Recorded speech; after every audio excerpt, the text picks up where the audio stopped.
गरीब का नया साल 2023।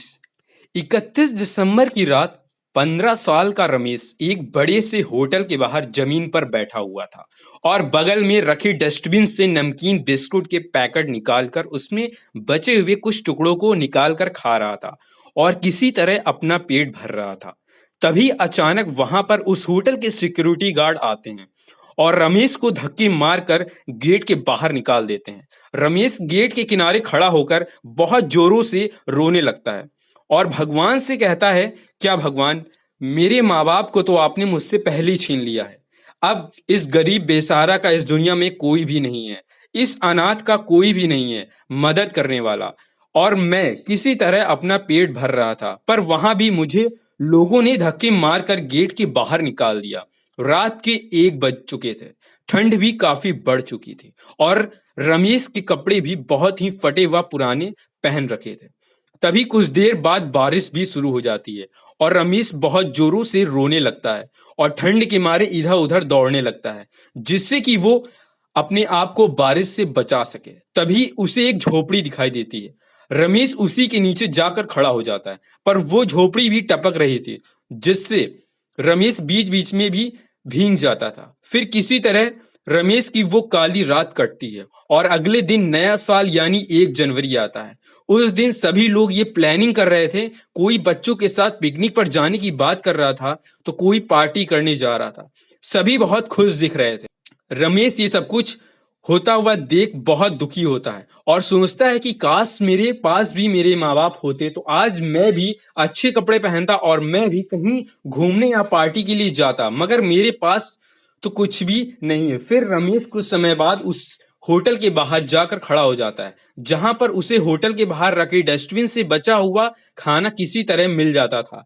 लेकिन उसे इस बात का डर था कि कहीं वो सिक्योरिटी गार्ड वाले अंकल फिर से मुझे धक्के मारकर बाहर ना निकाल दें। तभी होटल का मैनेजर अपनी लंबी सी कार से आकर होटल के तरफ आगे बढ़ता है और मैनेजर की नजर रमेश पर पड़ती है और वो रमेश के पास जाता है और रमेश से पूछता है कि बेटा, तुम इस तरह इस होटल के बाहर क्या देख रहे हो। रमेश पूछता है मैनेजर से, अंकल यहाँ पर आज इतनी भीड़ क्यों है, सभी लोग इतने नए और महंगे कपड़े पहनकर यहाँ पर क्यों आ रहे हैं। तभी मैनेजर बोलता है कि आज नया साल है, आज न्यू ईयर की यहाँ पर बहुत ही बड़ी सी पार्टी रखी गई है, इसलिए सभी यहाँ पर आ रहे हैं। रमेश का भी बहुत मन होता है कि वो भी उस होटल के अंदर जाए और पार्टी को देखे कि नए साल की पार्टी कैसे मनाई जाती है, शायद मुझे भी इस पार्टी में कुछ खाने को मिल जाए। लेकिन रमेश पूछता है उस मैनेजर से कि अंकल, क्या मैं इस पार्टी में आ सकता हूं। तभी मैनेजर रमेश के ऊपर हंसने लगता है और बोलता है कि तुम ही फटे पुराने कपड़ों में इस पार्टी में आकर क्या करोगे। फिर मैनेजर कहता है, लेकिन हाँ, एक शर्त पर मैं तुम्हें इस पार्टी में आने दे सकता हूँ। रमेश बोलता है, क्या अंकल। मैनेजर बोलता है कि तुम्हें इस पार्टी में आए सभी लोगों की जूठी थालियों को धोकर अच्छे से साफ करके रखना होगा, तभी तुम इस पार्टी में आ सकते हो।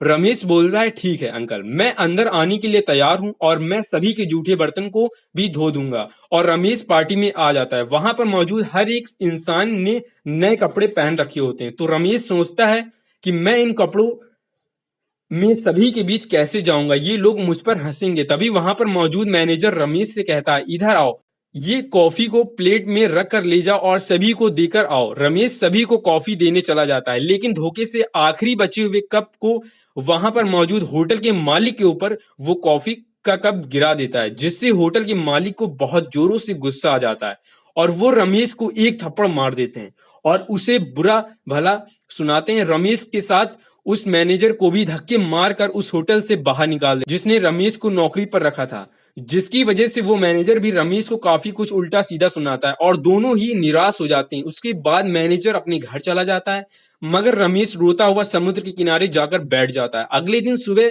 उसी समुद्र तट पर उस होटल का मालिक अपने बच्चों और पत्नी के साथ घूमने आता है। वहां पर बहुत भीड़ होने के कारण मालिक का छोटा बेटा समुद्र की ओर आगे जाने लगता है। तभी उसकी आवाज आती है मालिक के बेटे की, बचाओ बचाओ। उसकी आवाज को सुनकर उसके पापा वहां पर दौड़े दौड़े आते हैं और जोरों से चिल्लाते हैं कि कोई मेरे बेटे को बचाओ।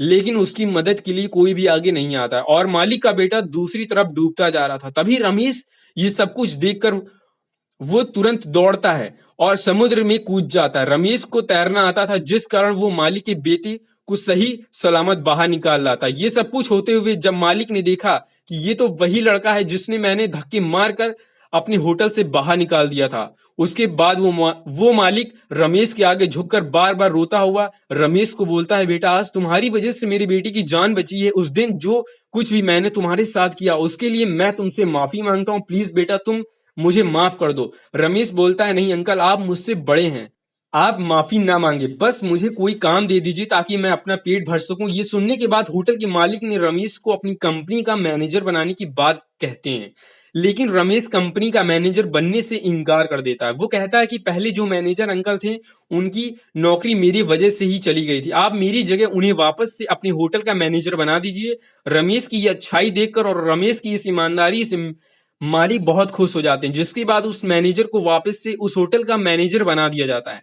और मालिक के शहर में और भी बड़े से बड़े होटल बने हुए थे, जहां पर रमेश को मालिक उस होटल का मैनेजर बना देते हैं और रमेश को रहने का घर और एक कार भी होटल आने जाने के लिए दे देते हैं। रमेश अपनी अच्छाइयों और ईमानदारी से अपनी मेहनत के दम पर आज अपनी जिंदगी में बहुत ही बड़ा इंसान बन जाता है और रमेश बहुत अब खुश रहता है। रमेश के लिए एक लाइक तो दिल से बनता है और चैनल को सब्सक्राइब जरूर कर दीजिएगा। आप सभी लोगों का धन्यवाद।